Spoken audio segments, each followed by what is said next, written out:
The air in the lawyer's office was so thick with greed I could have cut it with one of my mama's old butter knives. My ex-husband, Walter, sat across the polished mahogany table, looking smooth and confident in a suit that I'd bet my last dollar was paid for with my half of our old life.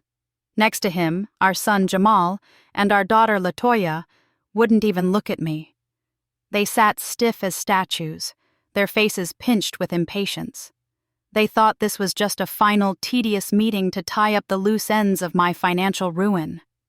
They thought they were here to watch their father put the last nail in my coffin. What they didn't know was that I was the one holding the hammer. My lawyer, a sharp young man named Mr. Vance, cleared his throat.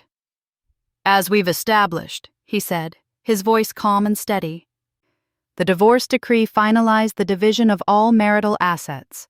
Mrs. Hayes received her stipulated settlement." Walter smirked. "A very generous settlement," he added, glancing at our children for support. Latoya gave a slight, dutiful nod. Jamal just kept staring at the wood grain on the table. "Indeed," Mr. Vance said, a flicker of something unreadable in his eyes. "However, we are not here today to discuss marital assets. We are here to discuss the estate of Mrs. Hayes's late mother, Mrs. Eleanor Vance." Now I had their attention. Walter's smirk faltered. Latoya's perfectly plucked eyebrows drew together in confusion. "Grandma Eleanor?" she asked, her voice dripping with dismissal. "She's been gone for what, 10 years? She didn't have anything but a good heart and a worn-out Bible." "She had more than that," I said, my voice quiet but firm. It was the first time I'd spoken since we sat down. "She had foresight." Mr. Vance slid a thick document across the table toward Walter. "This is a copy of Mrs. Eleanor Vance's final trust.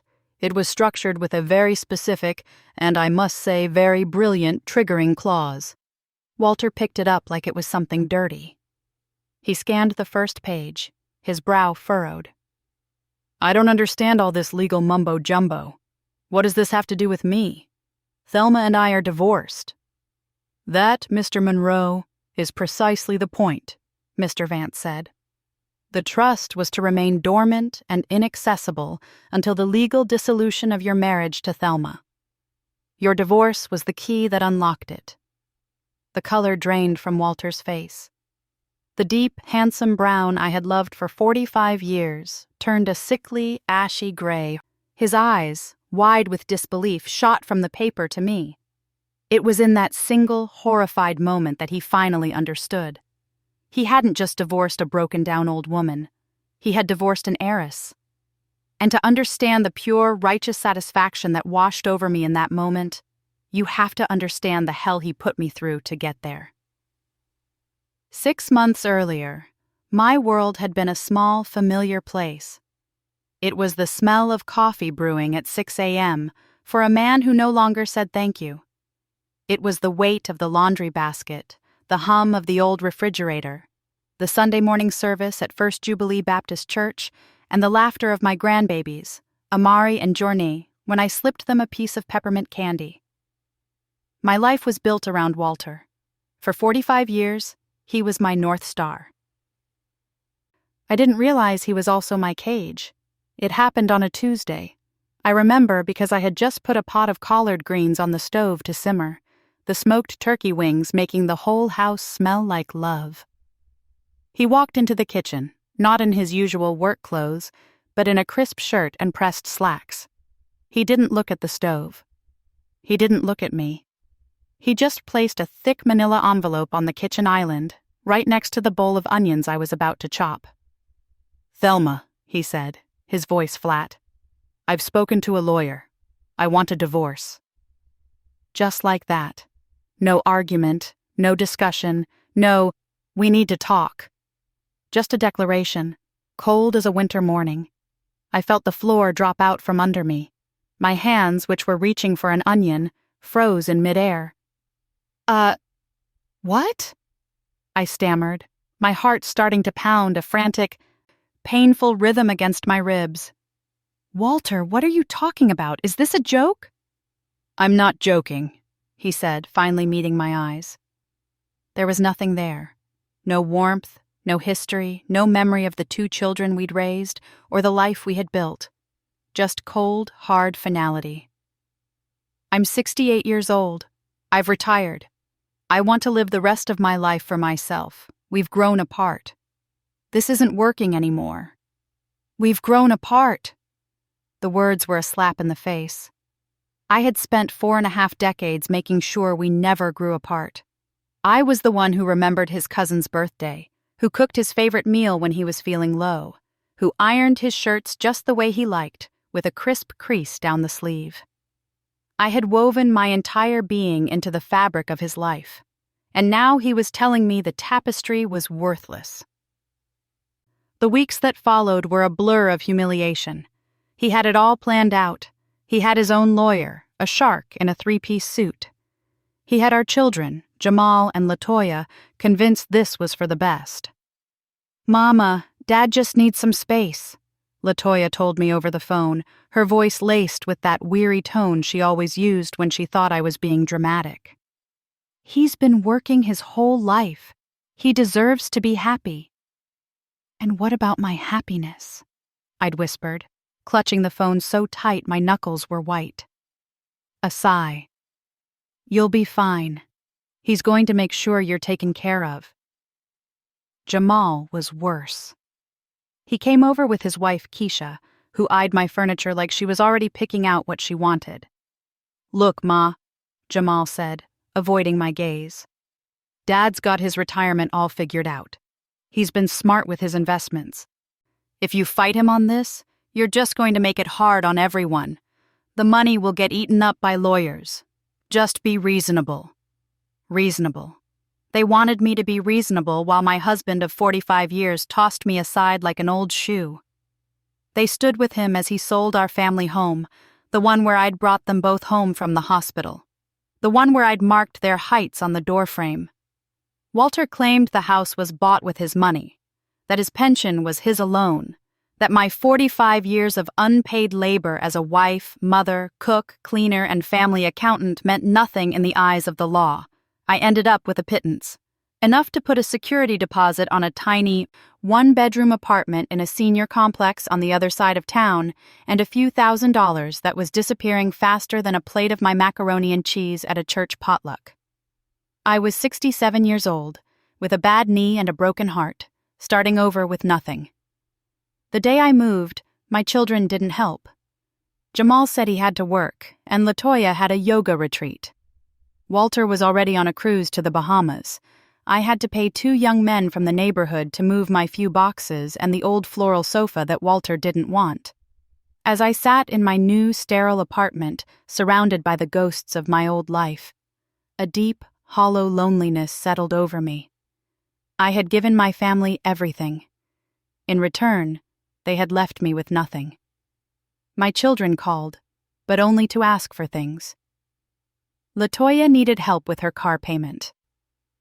Jamal and Keisha wanted money for a down payment on a bigger house, complaining that their father was traveling and couldn't help them right now. They saw me not as their mother, but as a dried-up well.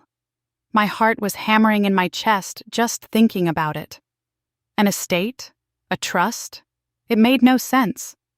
What could my mother, who scrimped and saved her whole life working as a seamstress for rich white families, possibly have left behind? It had to be a mistake. Before we continue, quick question. What would you do in this situation? Let us know in the comments, and don't forget to subscribe for more stories like this. My only saving grace was my best friend Loretta from church. She'd bring me a plate from the Sunday fellowship dinner, sit with me for hours, and let me cry. She never once said, "I told you so," though she'd never been a fan of Walter's quiet arrogance. "The Lord has a plan, Thelma," she said one afternoon, patting my hand as I stared out the window at the manicured, joyless lawn of the apartment complex. "You just can't see the whole picture yet. He's closing a door to open a window. You watch." I wanted to believe her, but my faith was worn thin as an old dish towel. I was praying, but my prayers felt like they were hitting a brass ceiling. I felt abandoned by my family and by my God. Then the phone rang. It was a number I didn't recognize, with an out-of-state area code. I almost didn't answer, thinking it was just another scam caller trying to sell me a walk-in bathtub. But something made me pick it up. "Hello?" I said, my voice weak. "Am I speaking with Mrs. Thelma Hayes?" "Formerly Mrs. Thelma Monroe?" a man's voice asked. It was a rich, deep voice, the kind that sounded educated and expensive. "This is she," I said cautiously. "My name is Alistair Vance. I'm an attorney with the firm Vance, Callaway and Associates in Atlanta, Georgia. I am the executor of the estate of the late Eleanor Vance." My breath caught in my throat. My mother's name. My mother? She passed away over a decade ago. Her affairs were all settled. There wasn't much. "I understand your confusion, Mrs. Hayes," he said kindly, "but your mother was a woman of remarkable discretion. She established a private trust in 1985, a trust of which you are the sole beneficiary. It's a matter of some urgency and significant importance that we speak." I sank down onto my lumpy new sofa, my mind reeling. A trust? My mother? Mama worked her fingers to the bone her whole life. She'd come home with sore, pricked fingers from sewing dresses and mending suits, the smell of starch on her clothes. She saved her pennies in a coffee can. The idea of her having a lawyer and a secret trust felt like something out of a movie. We arranged a video call for the following day. I was so nervous I barely slept. I put on my best church blouse and sat in front of the little tablet my granddaughter Journey had taught me how to use. When Mr. Vance's face appeared on the screen, he was exactly as his voice suggested. A distinguished, silver-haired black man in a beautiful office with shelves of books behind him. He got right to the point. "Mrs. Hayes," he began, "your mother was my very first client when I was a young lawyer just starting out. She was working as a seamstress for a wealthy family, the Abernathys." I nodded. I remembered them. Mama worked for them for 20 years. "In the early 80s, he continued, Mr. Abernathy was starting a small technology company. He believed it was the future. He was trying to raise capital from his wealthy friends, but he also offered a small private investment opportunity to his most trusted staff. He told your mother that for every dollar she invested, he would match it. It was a gesture of gratitude for her years of service." Mr. Vance paused. "Your mother, Thelma, didn't just invest a few dollars. She took every single penny she had saved in that coffee can you told me about, a little over $5,000, and she gave it to him. She made me draw up the papers. It was the first trust I ever created." My mind was spinning. $5,000. That was a fortune for her back then. "That little company," Mr. Vance said, a slow smile spreading across his face, "did reasonably well for about a decade. Then, in the mid-90s, it was bought by a much larger company. Your mother's small investment was converted into stock in the new company. That company, Mrs. Hayes, was Microsoft." I stared at him, unblinking. The word meant nothing to me. "Thelma," he said gently, "over the past 30 years, through stock splits and dividends and reinvestments, your mother's initial $5,000 investment has grown. It has grown substantially." He leaned forward, his eyes locking on mine through the screen. "But she was very specific in her instructions to me. She told me she never trusted Walter. She said he had a hungry spirit," her words. "She saw that he would one day leave you with nothing. So she created the trust with a single, unchangeable condition. It could not be touched, not by you, not by anyone, until the day you were no longer married to him." He picked up a letter from his desk. "She left this for you. She told me to read it to you on this day."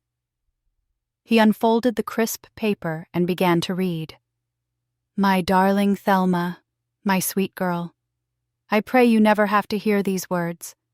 I pray that the man you love proves my old eyes wrong, and that he cherishes you until your last days. But I see the way he looks at money. I see the way he looks at you, like you are a possession, not a partner. I saw it from the very beginning. I couldn't protect your heart from him, baby, but I swore on my mama's grave that I would protect your future. If you are hearing this, it means that man has finally shown his true colors. Now you can show him yours. Live a beautiful life, my girl. You deserve it. Tears streamed down my face, hot and silent. They weren't tears of sadness. They were tears of overwhelming, earth-shaking love for a mother who had reached through time to save me. "Mr. Vance," I whispered, my voice thick with emotion. "How much? How much did my mama leave me?" He looked down at the paper in front of him, then looked back at me. His expression was a mixture of professional calm and personal joy. "After all taxes and fees, Mrs. Thelma Hayes, the current value of the Eleanor Vance Trust is a little over $27 million. $27 million. The number didn't compute. It was an impossible sound. The world went quiet. The hum of the refrigerator, the traffic outside, everything just stopped. I was no longer Thelma Hayes, the poor divorcee in the sad little apartment. I was the daughter of Eleanor Vance, the brilliant, secret genius. Just then, my phone buzzed on the table beside me. I glanced down. It was a text message from Jamal. "Ma, Keisha's car broke down. The mechanic says it's $1,500. Dad's not answering his phone. We're in a real bind. Can you help us out?" I looked from the staggering number on the lawyer's document to the pitiful, demanding text on my phone. The hurt and humiliation that had been my constant companions for months evaporated like dew in the morning sun. In its place, a slow, hot fire began to burn. It was the fire of righteous anger. It was the fire of justice. It was the fire of a woman who had just been handed a weapon and finally knew exactly who to aim it at. A smile, the first real one in a long, long time, spread across my face. Oh yes, things were about to change. The silence in that lawyer's office was louder than a freight train. Walter's mouth hung open, a perfect little O of disbelief. LaToya's face, which a moment ago was a mask of bored indifference, was now a frantic swirl of confusion and avarice. She looked at me, then at Walter, then back at me, her brain clicking away like a cash register. Jamal, my quiet, calculating son, finally looked up from the table. His eyes, so much like his father's, were wide with a dawning horror. They were all starting to understand the catastrophic miscalculation they had made. $27 million? Walter finally sputtered, the words catching in his throat. He looked at Mr. Vance like he was a con man, a magician who had just pulled a sick joke. "That's impossible. Her mother was she sewed dresses." "She was a brilliant woman who made a brilliant investment, Mr. Monroe," Mr. Vance said coolly, gathering his papers. "And she was wise enough to protect her daughter from those with, as she put it, a hungry spirit." My eyes met Walter's across the table. In them, I saw 45 years of us flash by. But now I saw it all through my mother's eyes. I saw the subtle digs, the way he'd controlled the checkbook, the way he'd made me feel small and dependent. He hadn't just been my husband, he'd been my warden, and I hadn't even known I was in a prison. LaToya found her voice first, a sickly sweet coo that set my teeth on edge. "Mama? Is this for real? Oh my goodness, Mama, I am so happy for you." She started to get up, her arms reaching out as if to hug me. But I held up a hand, a small, simple gesture, but it stopped her cold. "Don't, LaToya," I said, my voice steady. It felt good to hear it so strong. "Not now." I stood up, my bad knee groaning in protest, but I ignored it. I felt taller than I had in years. I looked at the three of them, my family, my betrayers. Their faces were a portrait of shock and desperation. They looked like people who had just gambled away the winning lottery ticket, which I supposed they had. "Thelma, wait," Walter stammered, scrambling to his feet. "We need to talk about this. This changes everything. This is family money." A laugh escaped my lips. It was a rusty sound, but it was real. "Funny, Walter. When you were selling our house and leaving me with pennies, you were all about what was yours and what was mine. Well, now I'm all about it, too, and my mother's fortune is mine." I turned to my children. "I seem to remember you two telling me to be reasonable, telling me to just sign the papers and not make a fuss. You told me your father deserved to be happy." I took a deep breath, letting the righteous fire burn clean through me. "Well, now it's my turn to be happy. Mr. Vance has my number. Any communication goes through him." I walked out of that office without looking back. I didn't run. I walked, head held high, each step feeling more solid than the last. I left them in the wreckage of their own greed, and for the first time in a very long time, I felt free. When I got back to my little apartment, the stale air and beige walls didn't feel so oppressive anymore. They felt temporary. I sat on the lumpy sofa and just breathed. Then, I picked up the phone and called the one person I knew would understand. "Thelma? Honey, you okay? How did it go?" Loretta's voice was full of worry. I took a shaky breath, and then I told her. I told her everything. About Mama's secret, the lawyer, the trust, the tech company. I told her the number. For a full 10 seconds, there was dead silence on the other end of the line. "Loretta, you still there?" Then came a shriek that nearly broke my phone. 27 million? Jesus, be a fence! Thelma Louise Hayes, do you hear me? My God, from whom all blessings flow. I told you. Didn't I tell you the Lord was working a work? I knew that Walter was a fool, but I didn't know he was a $27 million fool. Oh, glory. I couldn't help but laugh, a real, belly-deep laugh that brought tears to my eyes. We cackled and praised the Lord like two old hens for a solid 5 minutes. Her joy was my joy. It was pure and true, untainted by the greed that was no doubt poisoning the air back in that law office. Just as we were hanging up, Mr. Vance called.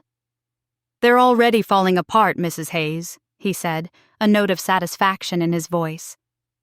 "Mr. Monroe demanded a copy of the trust. His children are trying to convince him to reconcile with you. It's a mess, which is why I have some advice. It's time for you to disappear for a little while." He was right. My phone was already buzzing non-stop with calls and texts from blocked numbers. I knew who it was. Mr. Vance laid out the plan. He would set up new private bank accounts. He would hire a financial advisor. He would be my firewall. My only job, he said, was to take a breath and decide what I wanted my new life to look like. Before we continue, shout out to Regina from Detroit. We appreciate the love you show by commenting and sharing. So, that's what I did. I packed a small overnight bag, left my buzzing phone on the kitchen counter, and took a taxi to the nicest hotel in downtown. It was one of those places with a doorman who called me ma'am and a lobby that smelled like money and lilies. From my room on the 15th floor, I could see the whole city spread out below. I ordered a crab cake dinner from room service and a slice of the richest red velvet cake I'd ever tasted. I ate it in a fluffy white robe while watching an old movie. I didn't think about Walter or Jamal or LaToya. I thought about my mother. I thought about her tired hands, her quiet strength, and the incredible, ferocious love she had for me, a love so powerful it had reached across a decade to save me. The next few weeks were a whirlwind. Mr. Vance was a miracle worker.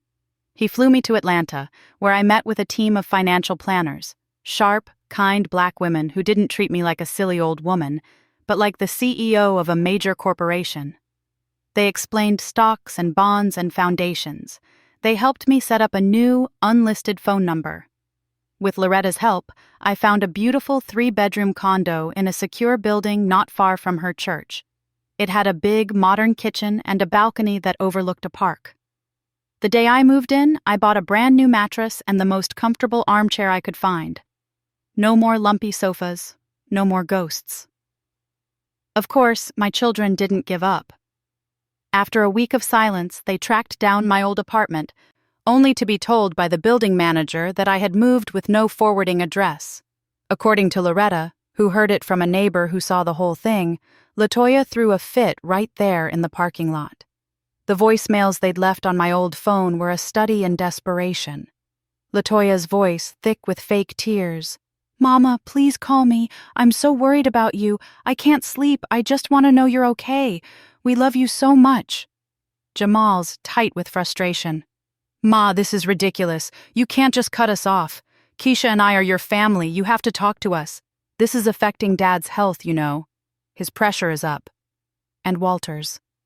His was the worst. It started with a strained, wheedling tone. "Thelma, baby, come on now. Let's not be hasty. 45 years, that's a lifetime. We can work this out. I miss you." When that didn't work, the messages turned dark. "You think you can just take that money and run?" That money came into existence because of our divorce. That makes it a marital asset. My lawyer says I have a claim, Thelma. You won't get away with this. They proved my mother right with every single word. My biggest worry was my grandbabies, Amari and Journey. They were the only pure things left. I couldn't bear the thought of their parents using them as pawns. So, with Mr. Vance's help, I did something clever. I had him contact the family law attorney who handled Walter's and my divorce and set up a formal court-ordered visitation schedule. Grandma's rights. Every Saturday, from 9 a.m. to 6 p.m., was mine. LaToya and Jamal had to comply or be in contempt of court. The first Saturday, I picked them up in my new, sensible but safe SUV. Journey, who was 7, ran into my arms. "Grandma, Mommy said you were on a secret trip." "I was, Sweet Pea," I said, hugging her tight. "But now I'm back." Amari, who was 10 and quiet like Jamal, just watched me. "Dad said you don't live at the old apartment anymore." "That's right, baby," I said, taking his hand. "Grandma got a new place, a much nicer place, and today we're going to have some fun." I didn't just buy them things. I mean, we went to the bookstore and I told them to pick out whatever they wanted, and I bought them both new sneakers without once looking at a price tag. But mostly, we just had time. We went to the park. I pushed Journey on the swings until she was dizzy with laughter. I sat with Amari on a bench and we talked about the video games he liked. Then I took them to my new condo. They loved the balcony. We sat out there and ate pizza from a Black-owned spot Loretta recommended, and I told them stories about their great-grandma Eleanor, the seamstress who was also a secret wizard with money. I was planting a seed, the same way my mother had, a seed of strength and independence. I dropped them off at 6 on the dot. LaToya was waiting at the door, her face a storm cloud. "You had them all day. Did you even think to call me?" she snapped. "I didn't have to," I said, my voice pleasant. "I was following the court order. I'll see you next Saturday." And I drove away, leaving her fuming on her doorstep. It felt good. It felt like I was finally taking back control. I thought that would be the end of it for a while. I thought they would sulk and scheme, but that I would be safe behind the walls Mr. Vance had built for me. I was wrong. One rainy Tuesday afternoon, there was a sharp knock at my door. It wasn't the friendly rhythm of Loretta, and I wasn't expecting a package. I looked through the peephole and saw a pale, nervous-looking young man in a cheap suit, clutching a large envelope. A process server. My heart sank, but I straightened my shoulders and opened the door. "Mrs. Thelma Hayes?" he asked. "Yes." He handed me the thick envelope. "You've been served." I closed the door, my hands trembling slightly as I tore open the seal. It was a lawsuit. From Walter. My eyes scanned the dense legal text, but the words jumped out at me, sharp and venomous. concealment of assets, fraudulent misrepresentation, community property, equitable distribution. He was suing me. He was officially claiming that because my mother's trust was triggered by our divorce, the $27 million was a direct result of our marriage ending, and therefore, he was entitled to half of it. The audacity of it stole my breath. The sheer, unmitigated gall. He had thrown me away like garbage, and now he wanted to dig through my trash for treasure. The initial shock quickly hardened into something cold and solid. It was the feeling of steel settling in my spine. This wasn't a family squabble anymore. This was war. I picked up my new phone and dialed Mr. Vance. "He's suing me," I said, my voice devoid of any tremor. "Walter is suing me for half of my mother's money." There was a pause on the other end, and then Mr. Vance let out a low chuckle. It wasn't a sound of amusement. It was the sound of a fighter hearing the bell for the first round. "I was wondering when he'd be foolish enough to do this," he said. "Don't you worry about a thing, Mrs. Hayes. He thinks he's starting a fight over money. We're going to make this a trial about his character. He just handed us the stage. Now, let's give them a show." That lawsuit was the best thing Walter ever did for me. It snapped the last lingering thread of sorrow I had for the life we'd lost. He wanted war? Fine. My mother didn't raise a punk, and I'd be damned if I let her legacy be picked apart by the man who broke my heart and the children who helped him do it. I called Loretta first. Her response was what I expected.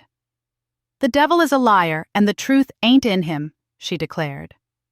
"You tell that handsome lawyer of yours to put on his full armor of God, Thelma, because we are not losing this battle." The next Sunday was my first time back at First Jubilee since the divorce. I was nervous. My life had been turned upside down, and church folks, bless their hearts, loved to talk. I'd been avoiding the whispers and the pitying looks. But Loretta insisted. "You are not a victim, Thelma Hayes," she'd said, her voice stern over the phone. "You are a testament. Now, you're going to walk into that sanctuary with your head held high and let people see what resilience looks like." So I did. I wore a new royal blue suit with a matching hat, an outfit that cost more than my first month's rent at the old apartment. I walked in beside Loretta, and a hush fell over the narthex. I could feel the eyes on me. I saw Sister Beatrice stop mid-sentence, her mouth open. I just smiled, a small, serene smile, and nodded. "Morning, Sister Beatrice." She just blinked and nodded back.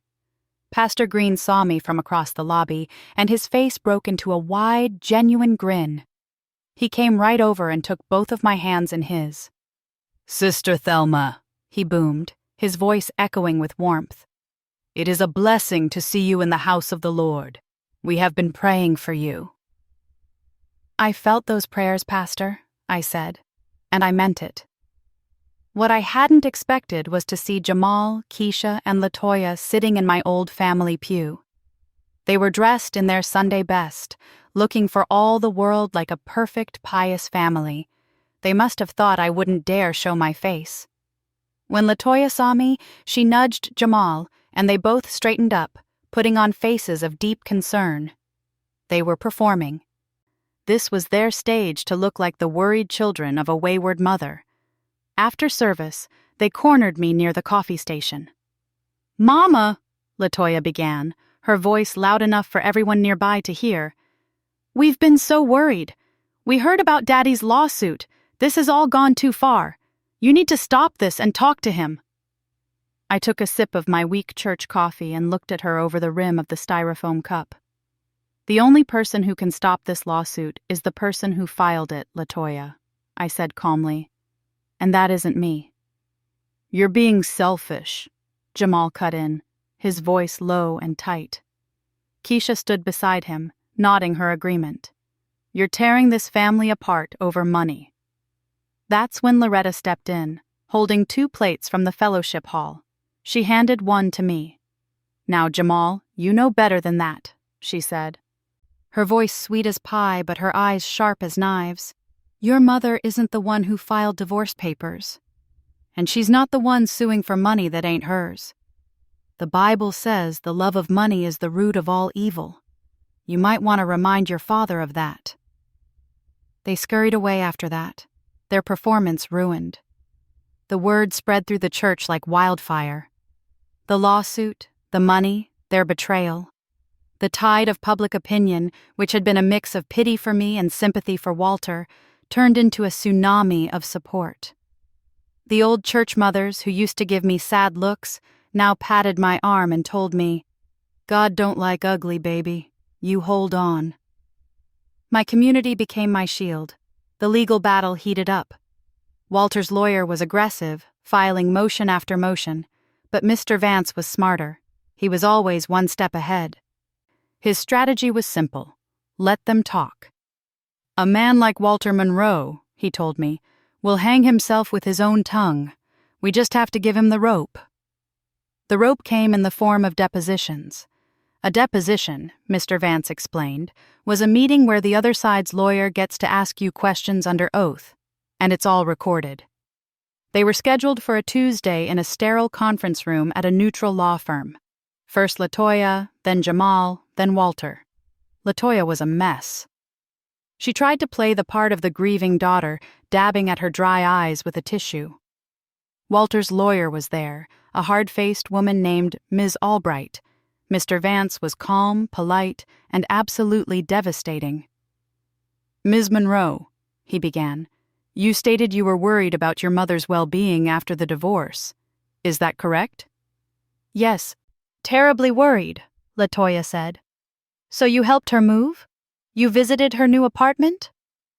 LaToya's face flushed. I had a yoga retreat I couldn't get out of. It was a non-refundable deposit." "I see," Mr. Vance said, making a note. "You testified that your father deserves to be happy. Do you feel your mother deserves to be happy?" "Of course." "But she's not thinking clearly. This money, it's changed her." "Changed her from what, Ms. Monroe? From the woman you expected to support you financially after your father left her with next to nothing?" Mr. Vance slid a piece of paper across the table. It was a bank record he'd subpoenaed. "Is this a transfer of $2,000 from your mother's settlement funds to your account, 1 week after she moved into her new apartment?" LaToya stared at it. She offered to help with my car payment. Right after your father, who you claim was being so generous, went on a cruise and was unavailable?" She had no answer. She left that deposition looking 10 years older. Jamal was next. He was cool, collected, and arrogant. He tried to frame the whole thing as a business matter. "Mr. Monroe," Vance said, "you advised your mother not to fight the divorce, correct? To be reasonable?" "It was practical advice," Jamal said smoothly. "Fighting would have just wasted assets on legal fees." "Whose assets, Mr. Monroe?" "The marital assets, which your father was claiming were almost entirely his." "The family's assets," Jamal corrected. "I see. So you view your mother's inheritance as a family asset as well?" "It was triggered by the divorce. It's fundamentally linked to the marital community. It's only logical." "Logic," Mr. Vance mused. He then slid Jamal's text message across the table, the one asking for $1,500. "Is this your logic? Your mother has just been divorced, left with a small settlement, and your immediate response is to ask her for money for your wife's car repair?" Jamal's composure finally cracked. "My father wasn't available. It was a temporary problem."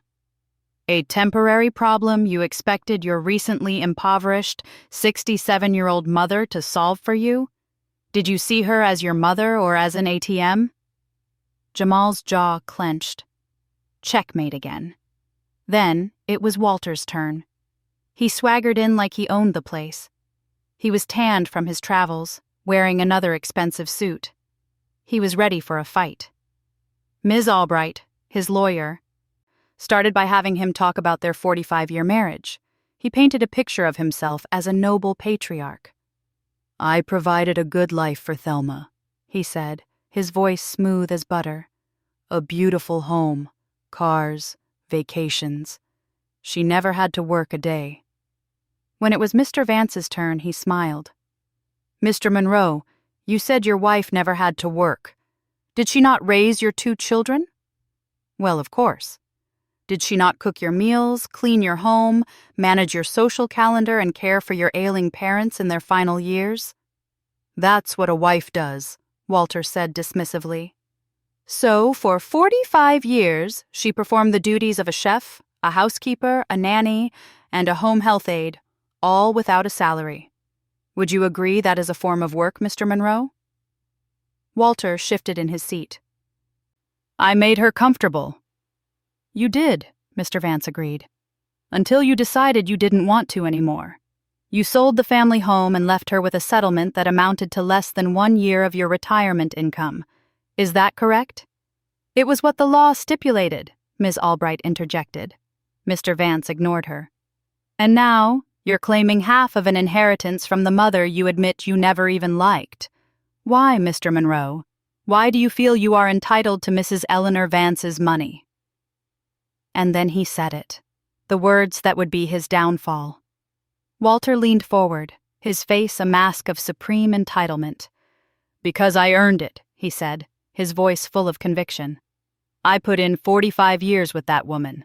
45 years of service. The only reason that trust exists for her is because I finally divorced her. I did the work. I pulled the trigger. That makes the payout mine as much as it is hers. I am owed my half. The room went silent. Even his own lawyer winced. He had just called his marriage a job. He had just admitted, under oath, that he saw the divorce as a payday. He had said out loud that he believed he was owed a reward for leaving me. He had just handed Mr. Vance a cannon. I felt a dizzying wave of vindication. My mother was right.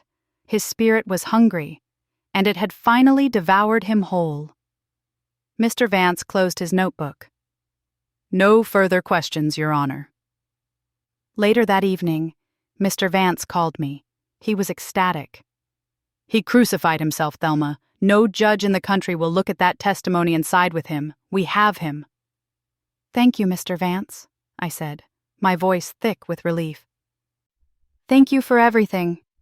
Don't thank me yet, he said, and I could hear the excitement in his voice escalate. Because I think we can do better than just winning. When your mother first set up the trust, she gave my father all of her financial documents for safekeeping, including her old checkbook registers from the 70s and 80s. I was going through them, looking for anything that might help. And? I asked, my heart starting to beat a little faster. And I found something. A pattern. Every month, for years, there were small checks written to cash, endorsed on the back with a signature that is definitely not your mother's. The amounts were small at first, $50, $100, but they got bigger. Thelma, the signature on the back of those checks, it's Walter's. The floor fell away from me all over again, but this time it wasn't from shock or grief. It was from incandescent rage. He hadn't just disrespected my mother in life. He had been stealing from her too. What does it mean, Mr. Vance? I whispered. It means, he said, his voice dropping to a conspiratorial hush, that he didn't just file a greedy lawsuit. It means he may have committed decades of felony fraud. This isn't just about protecting your inheritance anymore, Thelma. This is about putting him where he belongs. That's all for today's story. If this touched your heart, please subscribe and share your own experiences below. We're all in this together.